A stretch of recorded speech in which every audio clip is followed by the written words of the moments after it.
everyone to Too Good to Be True. Thank you for taking the time to listen. We'd like to dedicate today's show to Art Bell, who passed away a few days ago. Our deepest sympathies are with Art's loved ones. The subject of today's show is alien abductions, starting with Barney and Betty Hill. Also included are the stories of Travis Walton and Betty Andreasen. Before we start getting into details, let's just briefly talk about psychic insight and how we apply it. Before I do that, today there is some content that may not be appropriate for younger people unless accompanied by an adult. As usual, we choose a subject and research the background, and based on that research, we determine what we think needs to be explained by creating a series of questions. Then Justina provides psychic insight to answer those questions. The psychic insight is narrated towards the end of the show. Accepting the psychic insight is a question of individual belief. Now let's go through the disclaimers. Here are the disclaimers. Neither of us claim to have any expertise in any subjects that we discuss. We relate information we find through research in the psychic insight. We are always delighted to hear from the listeners. The show only lasts an hour. We don't have the time to present exhaustive research on any topic. This means that there will be information that we miss. We want to provide a basis for the psychic insight. We don't care if the theory turns out too good to be true, as the show name suggests. We're only interested in finding out more of the truth about topics. Spirit can only relate insight that is appropriate for our time in history. Free will cannot be affected. Only comments that are appropriate for our time can be given through the psychic insight. Much of the subject matter in shows may have already been covered many times in other media. We want to look into subjects in a new, different way and be thought-provoking. We are not so good with pronouncing names, we apologize. And neither of us have any particular knowledge of extraterrestrials or alleged human abductions by extraterrestrials. If we have misstated anything, we apologize. Today we're going to discuss alien abduction starting with Barney and Betty Hill. This is totally your idea. Why choose the subject? Because if any of the stories are true, we will have to think more deeply about the world we live in. How widespread is the belief in extraterrestrials visiting planet Earth and perhaps abducting humans? According to a 2012 National Geographic poll, 77% of Americans believe that extraterrestrials have visited Earth. A 2014 survey for a British talk show found that 4% of respondents believe they have been abducted by extraterrestrials. You have to be careful with polls. The answer often depends how the question is phrased. Also, if you're going to be involved in a survey, you are perhaps more likely to respond if something in the survey is in your experience. That's correct, but those percentages represent millions of people, so a lot of people believe in abductions by extraterrestrials. Before we get into the stories of abductees, I think we have to look at alternative explanations. Do some people think they've been abducted when they really haven't been? Researchers at Harvard University, led by Professor Richard McNally, studied the psychology of alien abductees for 10 years. The result of that research was that there are 5 main characteristics of people claiming to be abductees. These are as follows: regularly experiencing sleep paralysis and hallucinations when awakening, tendency to recall false memories, high levels of absorption, New Age beliefs, and a familiarity with the cultural narrative of alien abduction. What does high levels of absorption mean? That mostly means susceptibility to hypnosis and suggestion under hypnosis. Many alien abductees relay their experiences under hypnosis. The hypnotist may ask questions with presumption of abduction, with the result that the subject has the idea of abduction having occurred planted in their mind. What are New Age beliefs? Is there a good definition? I think we can just say that people that are more spiritual, possibly believing in alternative medicine and healing, as well as astrology and fortune telling, could be described as New Age. So, if you take all the 5 characteristics together, a reasonable assumption is that people that claim to be abductees had some prior belief that it could be possible and were familiar with the subject. Let's talk about Barney and Betty Hill. Hypnosis played a big part in their story. There are books written about the incident, including Captured, authored by Kathleen Marden and well-known ufologist Stanton Friedman. Kathleen Marden is the late Betty Hill's niece and the book's major author. Here's a quote from a review of the book in the Skeptical Inquirer magazine from 2007. Quote, the story of the alleged UFO abduction of Betty and Barney Hill in New Hampshire in 1961 is well known to the public. It was an alleged close encounter followed by amnesia, missing time, and frightening dreams. Later, the missing memories were recovered by a psychiatrist using hypnosis. Under hypnosis, both Hills told a harrowing tale of abduction and medical examination on board an extraterrestrial craft. Unquote. What were the actual events that were recorded before the psychiatrist became involved? On September 19th, 1961, the couple were driving home from a vacation. Here is a quote from the Thought Co website. Quote, at about 10 p.m., Barney, who was driving, saw a star which seemed to move erratically. He told Betty about it, and they both kept tabs on it as they drove along. They were just north of North Woodstock when Barney noticed that the star was moving in a very unusual manner. When they arrived at Indian Head, they stopped the car and got out to have a better look. Using binoculars, Barney zoomed in on what he thought was a star. This was no star. He could make out different colors of lights and see several rows of windows around the flying craft. The object moved closer, and now Barney could actually see people inside the ship. Was this strange flying object being piloted by humans? The next thing the Hills recalled was being frightened by the unusual flying object and the occupants inside of it. Barney scurried back to the car where Betty was waiting. They jumped into the car and raced down the highway, looking for the object. They found that it was now gone. As they drove on, they began to hear a beeping sound. Once, then again. Although they had been driving only a couple of minutes, they were 35 miles down the road. Unquote. So there was missing time and distance. Did anyone else see the UFO? Betty called nearby Peace Air Force Base. Apparently, one version of the story is that she was told that a UFO was confirmed by radar. Another version of the story is that she was told she had mistaken the UFO for the planet Jupiter. That seems a bit odd, just calling a military base and getting an immediate answer that a UFO was confirmed by radar. I would have thought that they would have kept information like that from the general public. But the story didn't end there, did it? Here's a further quote from the Thought Co website. Quote, but soon Betty began to have nightmares. In her dreams, she would see her and her husband being physically forced into some type of craft. Before long, two writers heard about the Hills story and contacted them. The Hills, with the aid of the writers, compiled a time chart of the events of September the 19th. There could be no doubt that the couple had lost about 2 hours of time somewhere along the way. As news of the UFO sighting became more commonplace, the Hills were forced to hide from reporters as much as possible. Because of the missing time element and the desire to know what, if anything, had happened during the time, they decided to contact a psychiatrist. They decided on Boston psychiatrist and neurologist Dr. Benjamin Simon, well known in his field. Unquote. Dr. Simon conducted regressive hypnosis. After 6 months of sessions, his expert opinion was that Betty and Barney had been taken aboard an unknown spacecraft. What details came out of the hypnosis sessions? Here's yet another quote from the ThoughtCo website. Quote, some of the memories that were uncovered from the Hills included that their automobile had stalled on the road. The UFO had landed in the middle of the road and alien beings came to their car carrying both Betty and Barney to the UFO. They were subjected to various medical and scientific tests before the aliens released them. They were hypnotized in order to keep their capture a secret. During the intensive regression sessions, the Hills would describe their captors as bald-headed alien beings about 5 foot tall with grayish skin, pear-shaped heads, and slanting cat-like eyes. This description very much described what would become known as the Greys, now a standard description for the small beings with large heads, small mouths, and little or no ears and hairless. Also, details were released about the actual procedures performed on the Hills. Both physical and mental experiments were conducted. Samples were taken of their skin, hair, and nails. Betty had gynecological testing, and Barney reluctantly revealed that sperm samples were taken from him. Unquote. That seems like a lot of work on the Hills in just 2 hours. How well is their story believed? The story is not over yet. There is a star map and the material found on Betty's dress.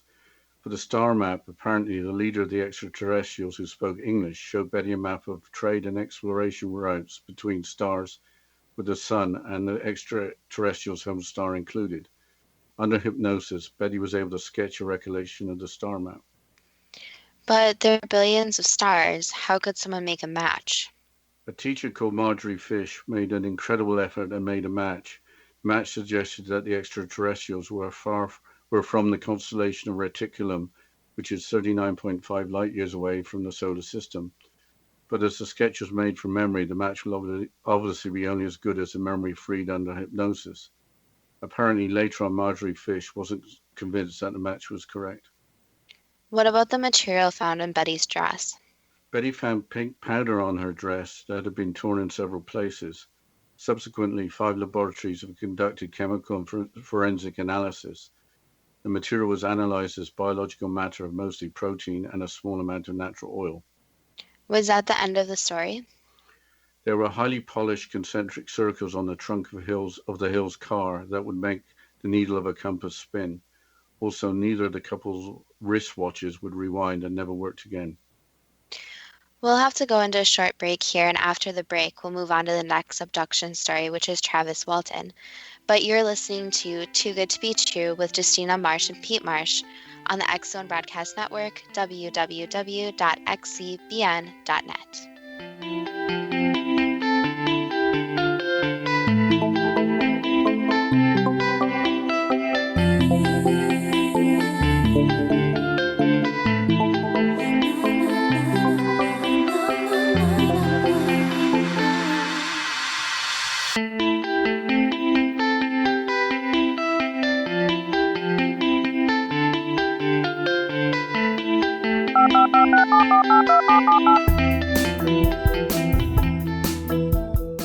Did you know that when you're on the road with limited data or Wi-Fi, you can still listen to the X Zone Radio Show with Rob McConnell, The Science of Magic with Gwilda Wiyaka, X-1, Dimension X, Space Patrol, and every minute of the X Zone Broadcast Network by calling 213-401-0080, courtesy of Audio Now.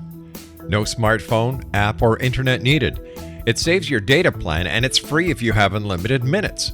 Call 213-401-0080 to listen on any phone, anytime, anywhere. Remember 213-401-0080 for the best of the paranormal, parapsychology, and sci-fi radio programming anywhere, 24/7, 365.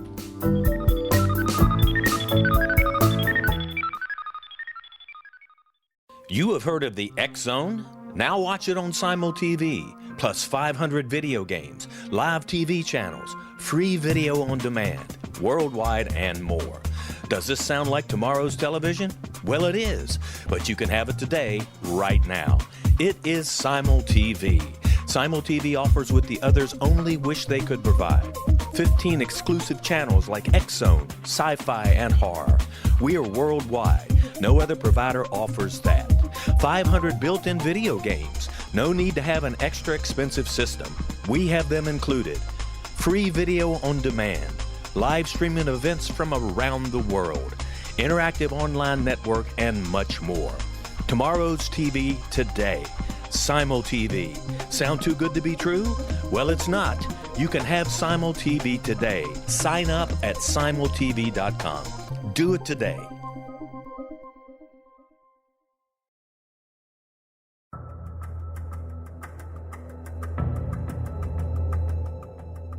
Modern Esoteric, Beyond Our Senses by Brad Olson, consummates the lifology story about where humanity originates.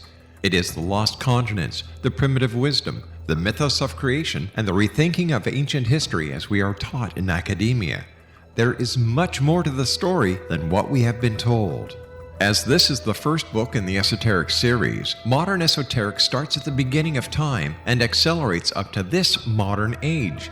Future Esoteric is book 2 in the series and takes a forward-looking position ahead of today with an open and honest examination of the ET issue and various unexplained phenomena. To discover the writings of author Brad Olson, visit www.bradolson.com. That's www.bradolson.com.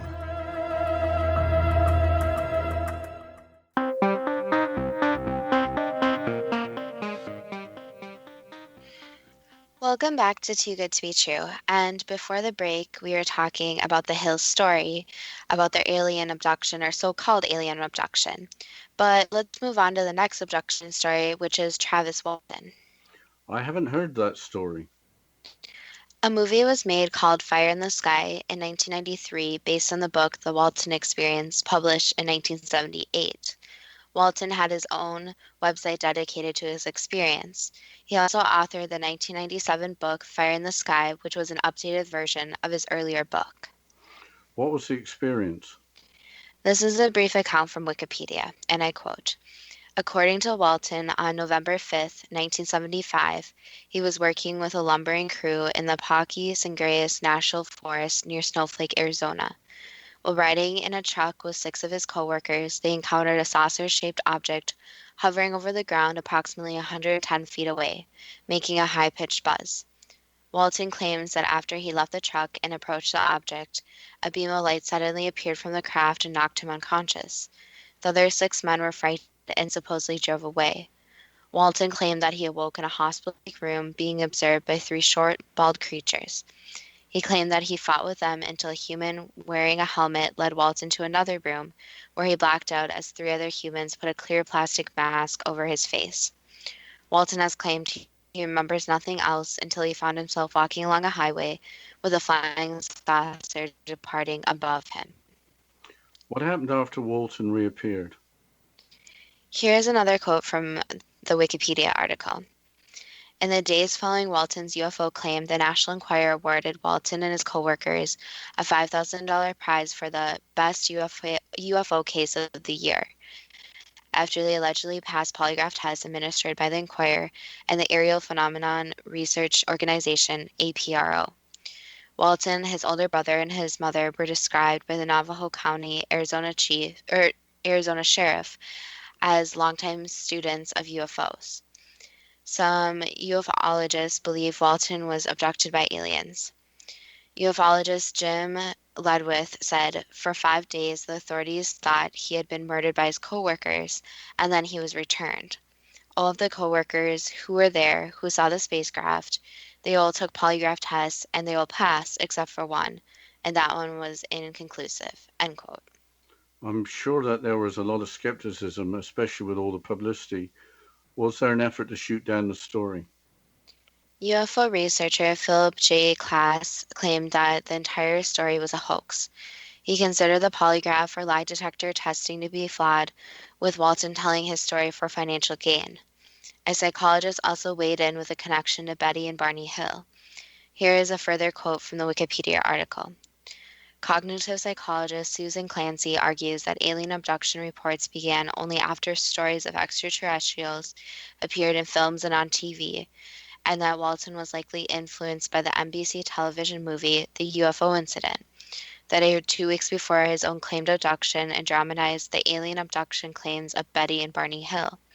Clancy noted the rise in alien abduction claims following the movie and cites Klass's conclusions that after viewing this movie, any person with a little imagination could now become an instant celebrity, concluding that one of those instant celebrities was Travis Walton. End quote. Who else tried to attack Travis Walton's credibility? In 2008, Walton appeared on the U.S. game show The Moment of Truth. Contestants answer a series of 21 increasingly personal and embarrassing questions to receive cash prizes. Walton was asked if he in fact was abducted by a UFO on November 5, 1975, to which he replied yes. The lie detector used on the show determined that to be a lie. That's interesting but confusing because after the incident, Walton's co-workers who claimed that they had seen the spacecraft had not failed police lie detector tests. Did Walton undergo any hypnosis after the event? Yes, he did. Here's a quote from Walton when asked if only remembered his experience under regressive hypnosis. And I quote, "No, I did not recall any experiences under hypnosis that I could not remember before. The hypnosis did help me verbalize my experience in greater detail without being overwhelmed by anxiety, but did not help me regain any lost memories." End quote. The statement seems contrary to the website UFO Evidence, which states the following. Walton's actual memories of his experience include a frightening but brief and unviolent confrontation with large-eyed alien beings with pupils as opposed to the standard abductee grays, followed by an encounter with silent and seemingly bemused humans of exotic appearance who escorted and tranquilized him. Are these memories, some assisted with hypnotic regression, an accurate and literal reflection of reality? Like the UFO problem itself, the ultimate explanation of the Walton disappearance remains a protracted mystery, end quote. But I have no idea what is meant by the grays. The greys or grey aliens are supposed extraterrestrial beings whose existence is discussed in paranormal and ufological circles. They have a unique skin color, hence their name. In the United States, 43% of extraterrestrial sightings describe grey aliens.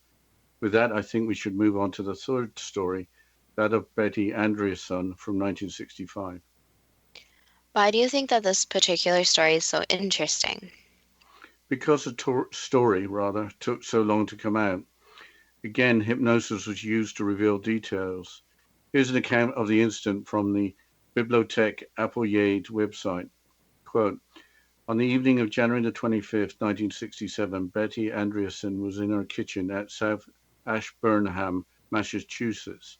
Her 7 children, mother and father, were in the living room. At about 6:35 p.m., the house light suddenly blinked out for a moment.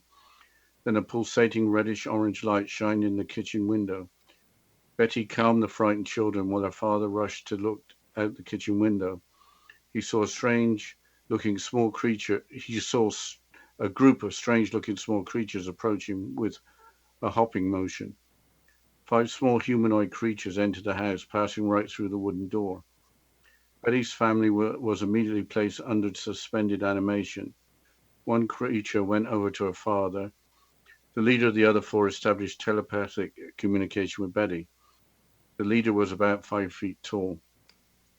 The others were about 4 feet tall. All had large pear-shaped heads, wide cat-like wraparound eyes, and diminutive ears and noses. Their mouths were immobile slits that reminded Betty of scar lines.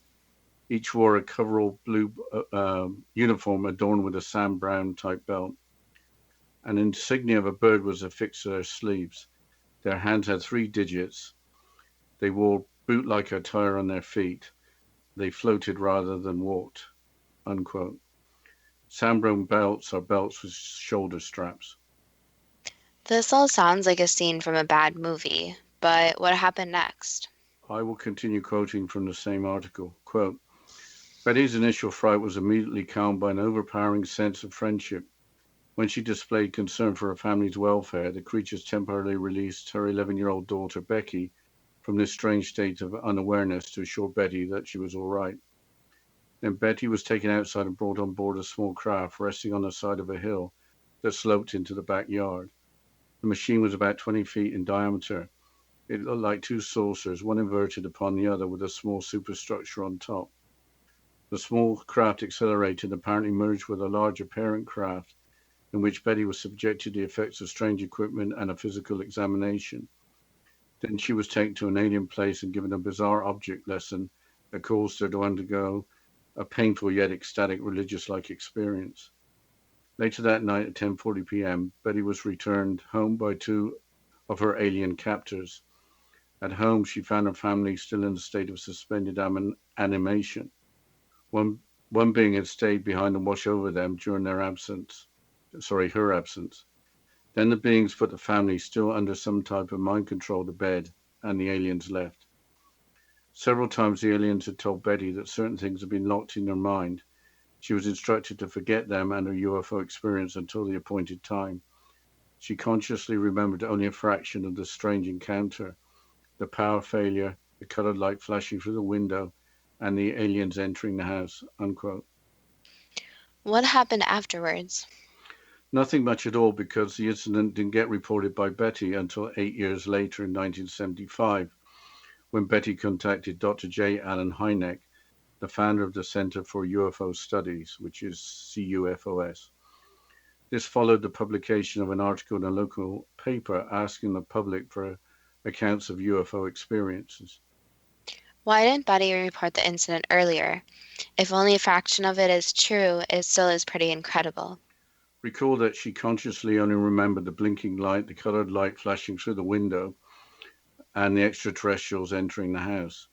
Betty apparently didn't think in terms of extraterrestrials and thought more in terms of her religious beliefs that the creatures were angelic in nature. She wasn't aware of the subject of UFOs. She didn't think of the experience in terms of extraterrestrials for a long time after the incident had occurred. What happened after Dr. Hynek was contacted? Betty's information with its few details was forgotten about until 1977 when an investigation was conducted for Hynek Center for UFO Studies. This lasted a year and included an extensive character reference check, 2 polygraph tests, a psychiatric interview, and 14 hypnotic regression sessions. It was reported that under hypnosis, Betty and her daughter provided consistent stories with genuine psychological reactions. So the bulk of the story came out during hypnosis, but what happened following the investigation? I think we'll have to take that after the break, Justina. Why don't you take us into the break? Yes, we'll continue with Betty's account of her supposed alien abduction and then get to the questions and the psychic insight after this short break. And you're listening to Too Good to Be True with Justina Marsh and Pete Marsh on the X Zone Broadcast Network, www.xzbn.net.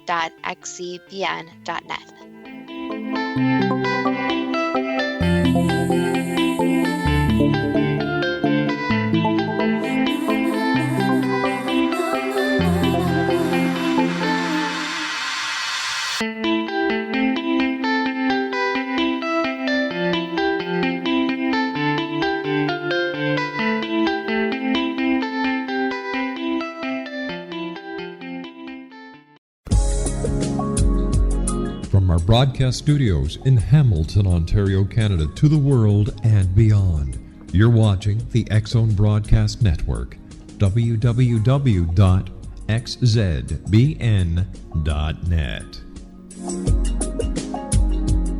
AVS Media Den.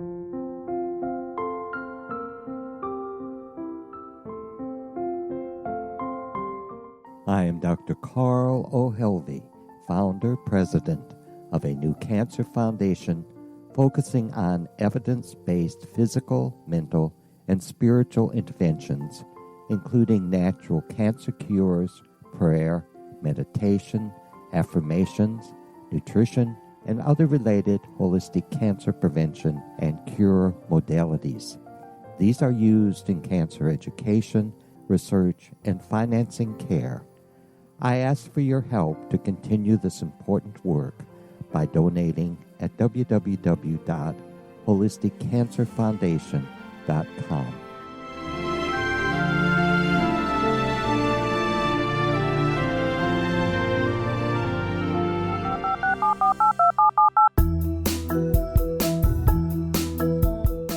Did you know that when you're on the road with limited data or Wi-Fi, you can still listen to the X Zone Radio Show with Rob McConnell, The Science of Magic with Gwilda Wiyaka, X-1, Dimension X, Space Patrol, and every minute of the X Zone Broadcast Network by calling 213-401-0080, courtesy of Audio Now. No smartphone, app, or internet needed.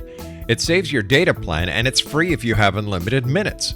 Call 213-401-0080 to listen on any phone, anytime, anywhere. Remember 213-401-0080 for the best of the paranormal, parapsychology, and sci-fi radio programming anywhere, 24/7, 365.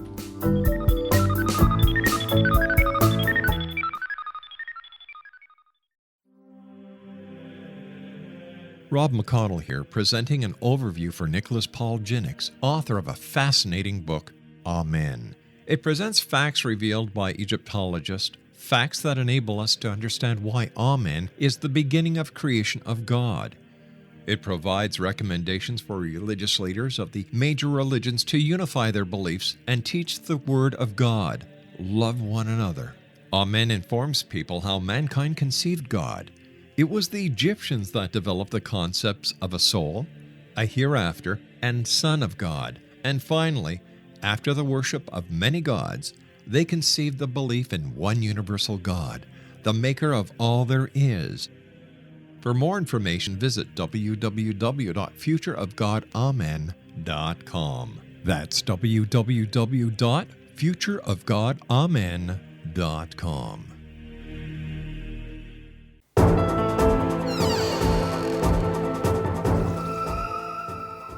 Welcome back to Too Good to Be True. And before the break, we were going through Betty's supposed alien abduction account. And we were just discussing what happened following the investigation. So, Dad, if you could continue on this. Yes, the investigation team, including a solar physicist, an electronics engineer, an aerospace engineer, a telecommunications specialist, and a UFO investigator, concluded in a 528-page report that the witnesses truly believed what they said did happen, while not doubting their sanity or reliability as witnesses. Was that the end of the story? No, Betty and her second husband, Bob, who also believes he has been an abductee, wrote a book published in 2017 entitled A Lifting of the Veil. The authors claim after their story came to light that they were harassed by the military and government for years. Harassment really doesn't make any sense. Transcripts from sessions of hypnosis hardly constitute evidence. Without physical evidence, there doesn't seem to be much reason to discourage them from telling their story. Since the incident, Betty's father has since passed away, her ex-husband has disappeared, and the two sons from her first marriage have died in an automobile accident. The remaining family members who were there at the time are vague regarding details. Regarding physical evidence, I've heard about extraterrestrial objects having been implanted into people during abductions. Was there any discussion about that? Betty Andreasen revealed that on board the extraterrestrial craft, an object was removed from her body that had been implanted during an earlier encounter. Betty has recollections of extraterrestrial encounters since 1944. Have there been any cases where extraterrestrial implants have been located to provide physical evidence?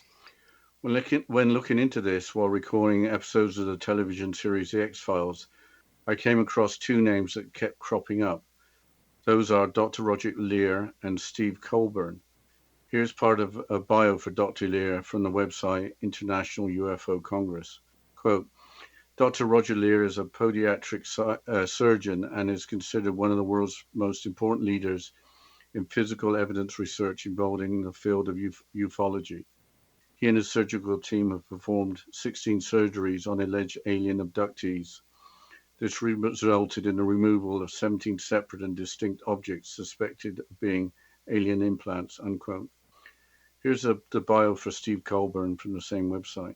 Quote, Steve Colburn is a chemist and material scientist with over 20 years' experience. He is currently working in the field of nanotechnology, specializing in carbon nanotubes. After meeting Dr. Roger Leir in 2008, he became chief scientist for Dr. Leir's ANS research organization and analyzed several objects that Dr. Leir had removed from his patients. Kohlberg's analyses revealed that these objects were sophisticated nanotechnological devices with complex structures made by a high-technology civilization and which contain extraterrestrial material, unquote. Nanotechnology is the manipulation of matter on the atomic, molecular, or multimolecular scale. Nano comes from the unit of length, nanometer, which is 10 to the minus 9 meters, which is on the scale of the size of atoms. For example, a silicon atom has a diameter of about 0.2 of a nanometer. So, devices that have been taken from live human bodies are believed to be extraterrestrial in origin because the technology is beyond current technology. Why hasn't that been in the news? I couldn't find any articles from the mainstream news outlets. There is a documentary movie from 2017 called Patient 17, which features Dr. Leir and Steve Colburn. Here's a storyline from the Internet Movie Database website. Quote, meet a surgeon who claims to remove highly advanced implants, nanotechnology, microchips, embedded by aliens, non-humans monitoring our Earth. Discover the world of abductions, scalar wave transmissions, and a program to study or manipulate the human race. Armed with a patient, a scalpel, black lights, and a stud finder, we seek to verify the authenticity of this alleged off-world implant technology, unquote. The rating on the website, the IMDb website, is 3.5, which is about as low as the ratings get. Reviews suggest that the main issue with the movie is the evidence, which apparently is either hard to understand or is just not there. What is scalar wave transmission? A scalar wave is a type of electromagnetic wave that isn't described by known physics, so its transmission is something we don't understand. But I think it's time for the first question. Is there something special about the psychology of people that claim they have been abducted by extraterrestrials, as researched by Richard McNally and his team at Harvard University? Yes and no. The problem is that each person's psychology is a very individualistic characteristic. So yes, there is a general pattern, but each person is very individualized. So when alien abductions occur, it is not just because of their psychological means. It's also because of other things going on in their lives. Is it a reasonable assumption that people that claim to be abductees had some prior belief that it could be possible and were familiar with the subject? No, there's many different people who really do not believe until their supposed abduction occurred. What was the strange flying object that Barney and Betty Hill saw with the different colored lights and the rows of windows? A UFO. Who were the beings that Barney Hill could see inside the flying object? Beings from a place not of Earth.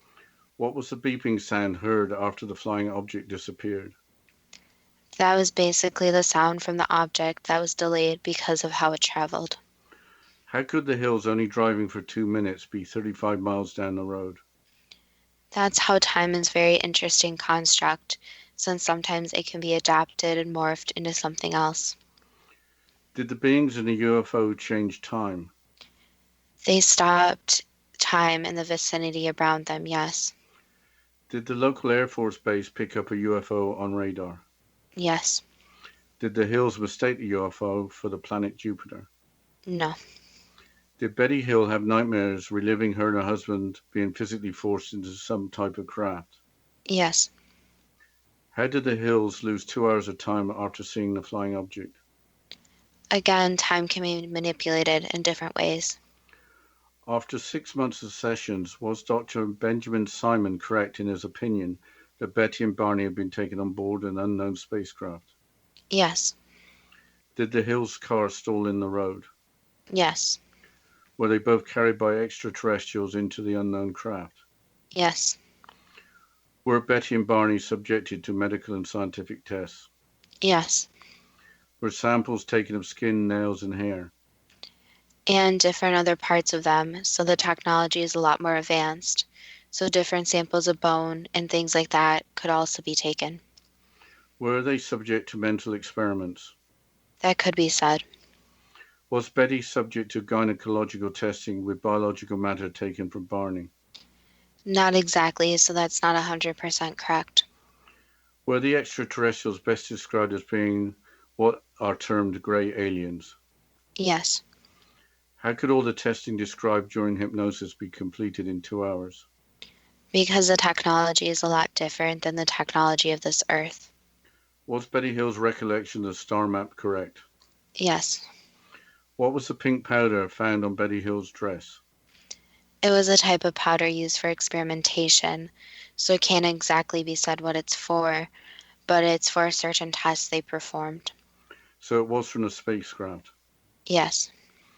What were the highly polished concentric circles on the trunk of the Hill's car that would make the needle of a compass spin? They were basically leftovers from what the beings did. Did they move or do something with the car? Yes. Why would neither of the couple's wristwatches rewind and work again? They were broken by the different electromagnetic fields that were present. So in summary, the accounts of Betty and Barney Hill under hypnosis were accurate. Yes. Changing subject to Travis Walton, was there a saucer-shaped object hovering over the ground approximately 110 feet away from the truck, making a high-pitched buzz? Yes. Did Travis Walton leave the truck and approach the object to be knocked unconscious by a beam of light from the saucer-shaped object? Yes. Did Walton awake in a hospital-like room being observed by 3 short, bald creatures? In his mind, yes. Did Walton fight them until a human wearing a helmet led Walton to another room where he blacked out as 3 other humans put a clear plastic mask over his face? They were not humans, but yes. Were experiments run on Travis Walton while he was in that saucer-shaped object? Yes. Did Walton remember nothing else until he found himself walking along a highway with the flying saucer departing above him? Yes. Where was Walton for the 5 days he was missing? There were certain beings doing experiments on him. Was UFO researcher Philip J. Klass correct in claiming that the entire story was a hoax? No, some parts of his recollection were not 100% correct, so there were no humans involved like he remembered, and some of the details are sketchy. However, it was not a full hoax. Why did Travis Walton have so much trouble with lie detector tests after the event? Because it was not supposed to come out at the time that the beings took him, and let's just say that beings can take people to do experimentation, and they can also mess with technology. And lie detector tests are not 100% accurate also. So there's this combination that lie detector tests can't be a reliable source to begin with. Was Walton influenced by the story of Ernie and Betty Hill being at the time recently broadcast on television? Not exactly, more that he was influenced to come forward, but not to basically make up his story like some people said. But we'll have to continue with the questions and the psychic insight about alien abductions after this short break. And you're listening to Too Good to Be True with Justina Marsh and Pete Marsh on the X Zone Broadcast Network, www.xzbn.net.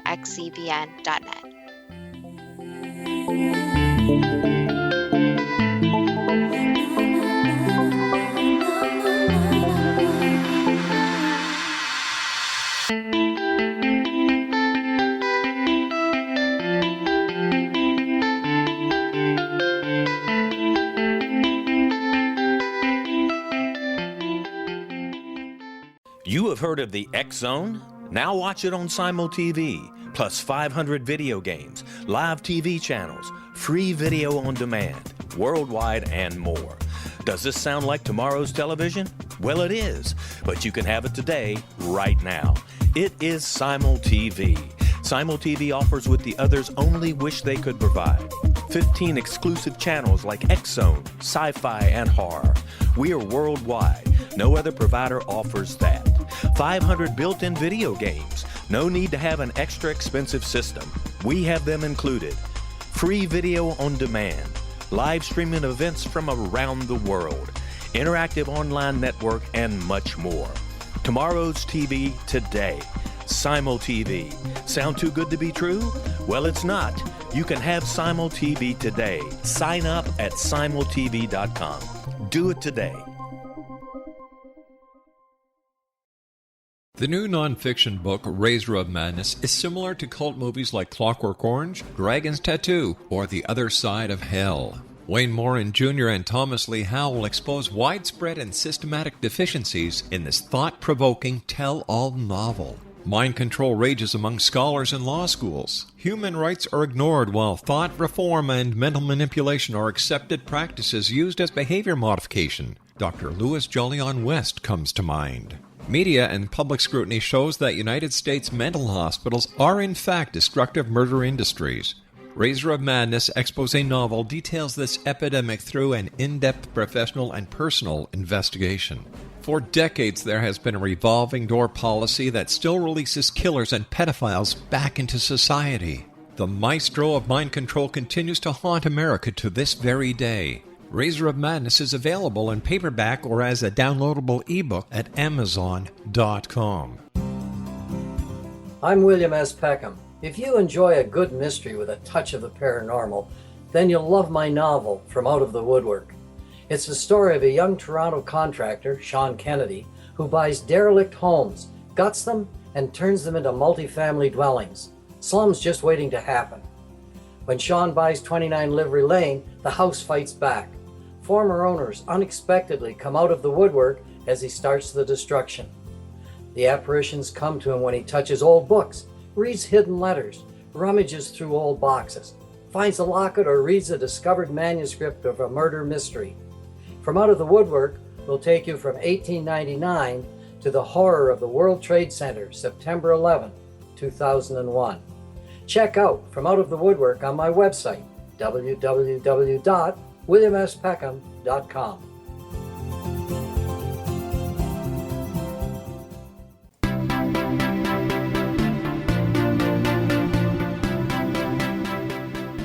Welcome back to Too Good to Be True. And before the break, we were going through the questions in the psychic insight about alien abductions. So, Dad, can you please continue with the questions? Sure. Why is regressive hypnosis necessary to recall buried memories? Because the brain decides what is important and for the conscious mind to remember and what's not important. So some memories are put deep within the brain, which hypnosis helps uncover them. So take childhood memories, for example. A lot of these are repressed and easier under hypnosis to come forward, since that's tapping into the subconscious mind, not the conscious mind. That's not the subconscious mind. If extraterrestrials would take away the conscious memory, why can't they take away the unconscious memory? Because the unconscious memory is tied directly to the soul. So you'd have to influence the soul and somehow harm the soul to be able to influence the subconscious mind. So the conscious mind is a lot easier since that's directly attached to humanity, being a human, etc. So the soul remembers everything which is tied to the unconscious memories. Can regressive hypnosis recall false memories, even when the hypnotist is not attempting to influence the subject? That is possible to happen, yes. Who were the extraterrestrials that were described by Travis Walton? They're beings from a different parallel universe. You've already answered this briefly, but is there such a being as a grey alien? They could be called that, yes, but the problem is that humans like to classify different aliens into different categories, which they kind of intertwine in ways. So there's, yes, categories, but a lot more than humans realize. Changing the subject to Betty Andreasson, on January the 25th, 1967, at about 6:35 p.m., did the house lights suddenly blink out for a moment, followed by a pulsating reddish-orange light shining in the kitchen window? Yes. Did 5 small humanoid creatures enter the house, passing right through a wooden door? No. Were the family immediately placed into suspended animation? No. Were the memories as described by Betty Andreasson false? So there were the original incidents of flashing of lights and seeing the light shining in, and her family was, you could say, experimented on, but the memories are replaced and were not correct. So these beings were complicated, where they inserted these small creatures getting them when it really wasn't that. So they were experimented on, they were influenced, but the memories were false memories. So Betty and her family had false memories put into their minds? Correct. Was the report following the 12 months of hypnotic regression and other work by experts correct in finding that Betty Andreasson's daughter and herself truly believed that they said happened did happen, while not doubting their sanity or reliability as witnesses? Yes. Did the investigation actually believe something else had happened and that these were false memories? Yes. How did the investigation team get the idea that something else had happened? Let's just say that there was knowledge of similar situations happening in a similar area. So there is information from a similar incident that has never been published. Correct. A lot of alien abductions are never published. So the accounts given by Betty and her daughter were correct in their own minds. Yes. Why have Betty Andreasson's family members experienced tragic events since the incident? Those are no correlation, so those tragic events are not related to the abduction. Did Betty Andreasson's second husband also experience an abduction? Yes. It was mentioned earlier that subconscious memories as soul memories could not be wiped out. So how could Betty and her family not retrieve the real memories during hypnosis? Because of how the hypnosis was performed. So it's difficult since hypnosis actually taps into subconscious memories, and sometimes it does not completely tap in. So the only real way that hypnosis would work 100% of the time is that if the soul could speak itself. So it's difficult with the brain since there are so many levels to it, and getting to the right level of hypnosis is a difficult process. and especially when false memories are planted. Usually that's more difficult because the subconscious or the conscious mind remembers it. So there is more of this layer into tapping into the subconscious. So, for example, in some cases, people have false memories of their parents and they really believe these. So then hypnosis would be more difficult to get to the real memories, since now there's this layer of the conscious mind, the false memories, and then getting into the subconscious. Was Betty Andreasson subject to examination by strange equipment and to a physical examination? Yes. What is the purpose of these examinations reported for all of these abductions? To get human DNA and to study humans just like we study animals.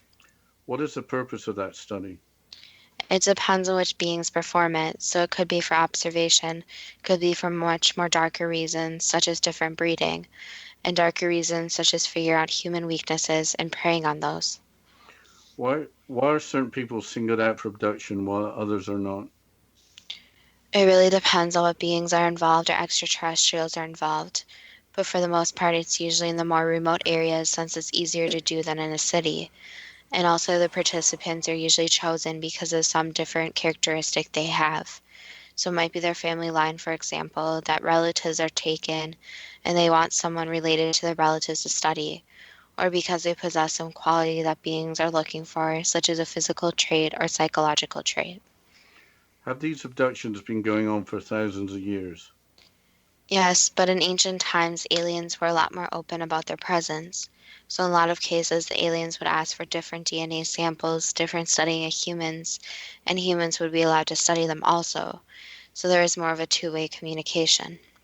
Why are humans of such great interest to extraterrestrials? Because humans are unique in a lot of ways, and for the most part, other aliens, beings, know of each other's existence, while humans are obviously not very aware of aliens' existence these days. What should a person do if they believe they have been abducted by extraterrestrials, especially with all the skepticism?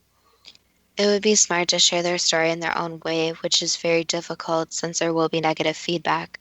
But sharing their story is important since there will be a trend of which beings are visiting more than others.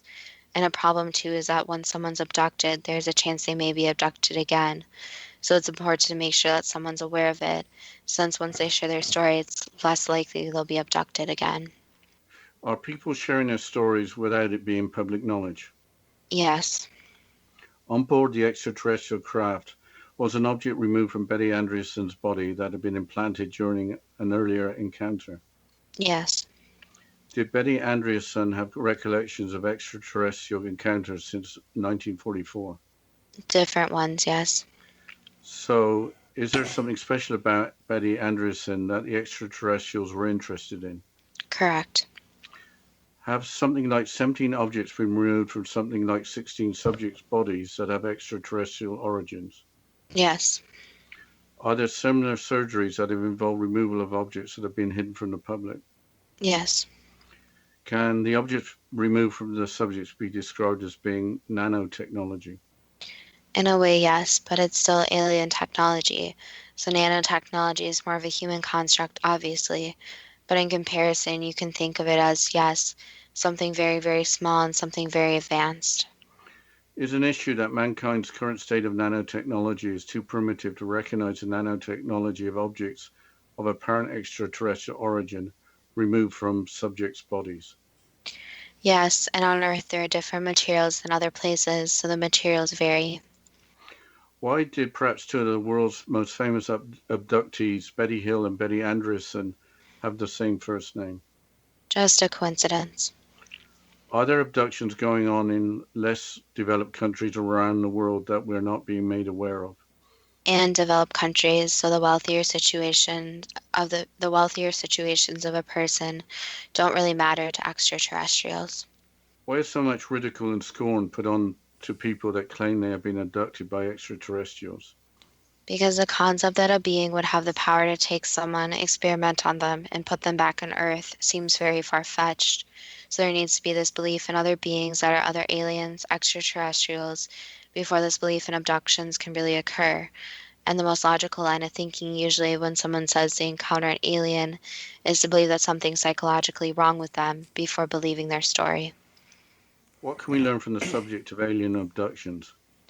One, that if a person believes something, it doesn't always mean there's something psychologically wrong or that they're a liar. So there are situations that can't be explained, and it's all right if some people don't believe in alien abductions or believe in aliens. These people still need support because in their mind this is true, and they need the support from outsiders. So it's never something good to ridicule or say negative comments to these people, since a person would not want that said back to them. So it goes back that if you don't have anything nice to say, just don't say it. But aliens, UFOs, abductions, etc., are becoming more and more common and more studied. So the takeaway is that it's okay if someone doesn't believe and believes in something different than you, but you also can't make fun or doubt others just because of difference of beliefs. That was the last answer. Is an alien abductee just an unfortunate victim telling the truth, too good to be true? That depends on what you are prepared to believe. I'm not sure what is good in any of this, except apparently that none of these incidents were hoaxes and that the truth is coming out.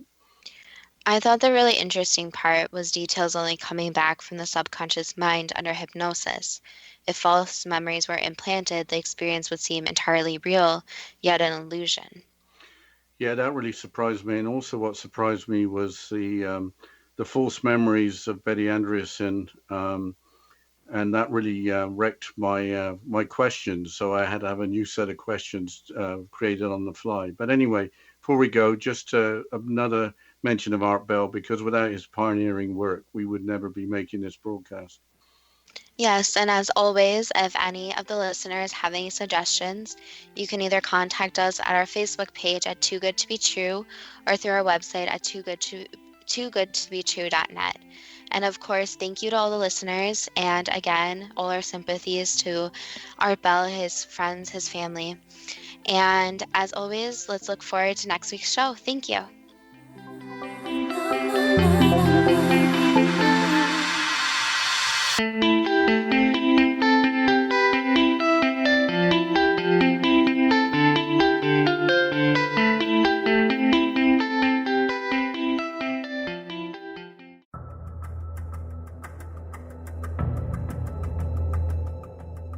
Modern Esoteric, Beyond Our Senses by Brad Olson, consummates the lifeology story about where humanity originates.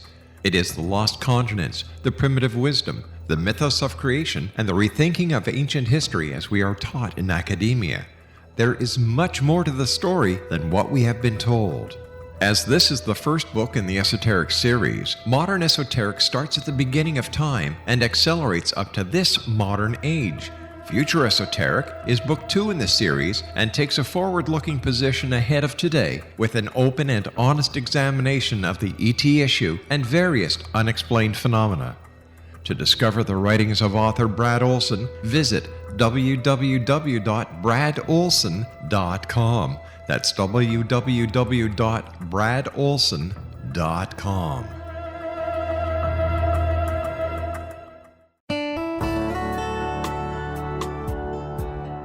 Are you or is someone you know struggling with addictions, depression, anxiety, relationships, low self-esteem, lack of confidence, grief, success, and prosperity?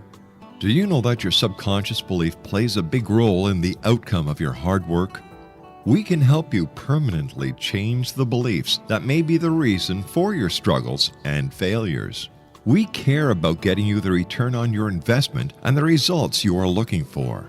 We can help you be free of the limitations of your past and in realizing your highest potential. We work with people by phone and Skype.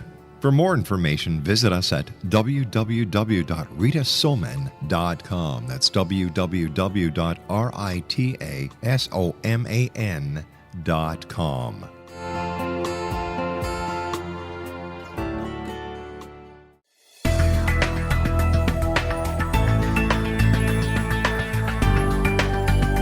Do you think you have energy problems in your home?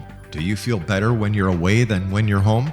Joey Korn is a global leader in the world of dowsing who specializes in personal energy clearing and space clearing. He can help you create an ideal energy environment in your home no matter where you live in the world. Learn about his remote spiritual house cleaning services and much more at www.dowsers.com. You can get Joey's book, Dowsing, A Path to Enlightenment, as well as other dowsing books and tools, Kabbalah books, and Walter Russell books. Joey's work is really amazing. Go to dowsers.com right now. That's DOWSERS.com, or call 1-877-DOWSING. That's 1-877-369-7464.